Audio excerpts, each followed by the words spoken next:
ఈరోజు వివిధ ముస్లిం సంఘాలకు సంబంధించి వికారాబాద్ జిల్లా కేంద్రంలో ఏదైతే వక్ఫ్ అమెండ్మెంట్ బిల్ ఏదైతే కేంద్ర ప్రభుత్వం ముస్లింలకు వ్యతిరేకంగా తెచ్చిందో దానికి వ్యతిరేకంగా ఒక బ్రహ్మాండమైనటువంటి ర్యాలీ నిర్వహించడం జరిగింది. ఇప్పటికైనా సరే కేంద్ర ప్రభుత్వానికి ఆలోచన చేయాల్సినటువంటి అవసరం ఉంది.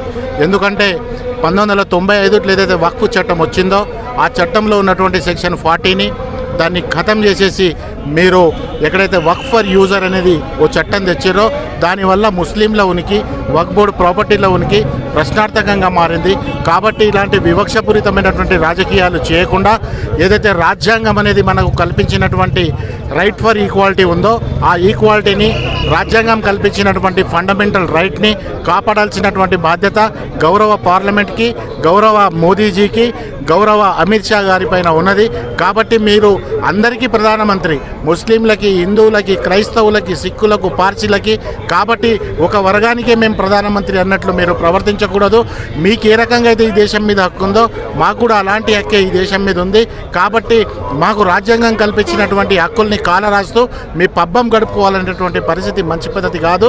యావత్ ముస్లిం సమాజం ఈరోజు మీకు వ్యతిరేకంగా గలమెత్తుతున్నది. వీళ్ళ నిరసన చూసైనా సరే మీరు రైతు చట్టాలను ఏ రకంగా అయితే వెనక్కి తీసుకున్నారో అదే రకంగా ఈ వక్ఫ్ బోర్డ్ ఏదైతే ఉమీద్ అనేటటువంటి ఒక యాక్ట్ని తెచ్చిండ్రో, Waqf management empowerment and efficiency development act అనేది ఇది ముస్లింల ఆస్తుల్ని హరణం చేయడానికి తెచ్చిండ్రు. కాబట్టి దయచేసి వాళ్ళ ఆస్తుల్ని వాళ్లకు చేయాలి. ఎందుకంటే ముస్లింలు ఈ దేశంలో ఎస్సీ ఎస్టీల కంటే దుర్భరమైనటువంటి జీవితాలని గడుపుతున్నారు.